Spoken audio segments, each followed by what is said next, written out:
আসসালামু আলাইকুম।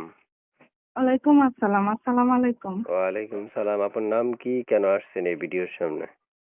ভাইয়া আমার নাম আয়েশা। আচ্ছা, আচ্ছা। আর আমি আইছি কেন আসছি, আমি একটা বাবু আছে, বাবুটাকে নিয়ে অনেক সমস্যা আছে। হাজবেন্ড নাই, তালাক হয়ে গেছে। আচ্ছা, আচ্ছা। বাচ্চাটার আমি মাদ্রাসায় পড়াই, 8 বছর বয়স। তো টাকার জন্য আমি সেরকম করে পড়ালেখা করাইতে পারি না। এই অনেক সমস্যা আর কি। এখন বাবা আছে অসুস্থ, ভাই আছে বাড়িতে জায়গা দেয় না। এখন বর্তমানে বড় আপার বাসায় তো থাকারও এখানে কষ্ট অনেকই। যদি ভালো মানুষ পাইতাম পাশে এসে দাঁড়াতো, আমার বাবুটার দায়িত্ব নিত, তাকে বিয়ে শাদী বসার জন্য। আচ্ছা।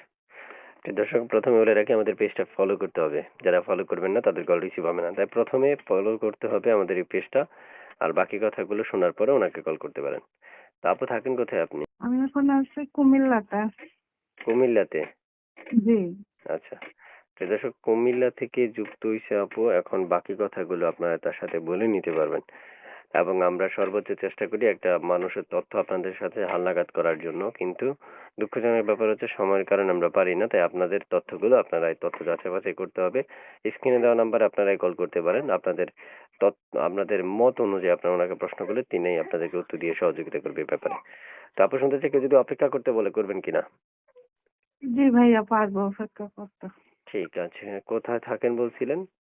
কুমিল্লাতে। কুমিল্লাতে। আচ্ছা, কেমন বয়সী মনে মানুষের দরকার? ভাই বয়সটা দিয়ে আমি কি করব, যেটা আমার ভাগ্য নসিবে আছে সেটাই তো। একটু ভালো থাকার জন্য একটু আমার বাবুটার দায়িত্ব নেবে, লেখাপড়ার খরচ এতটুকু। একটা মহিলা মানুষ হয়ে তো, আর যেখানে কাজে যায় মানুষের খারাপ চোখে দেখে, বুঝছেন? বুঝতে পারছি। এই জন্য আর কি। আচ্ছা, আচ্ছা। প্রিয় দর্শক, শুনতে পেরেছেন। আপনারা এখনই যোগাযোগ করতে পারেন স্ক্রিনে দেওয়া নাম্বারে। ঠিক আছে আপু, ভালো থাকেন। আল্লাহ হাফেজ।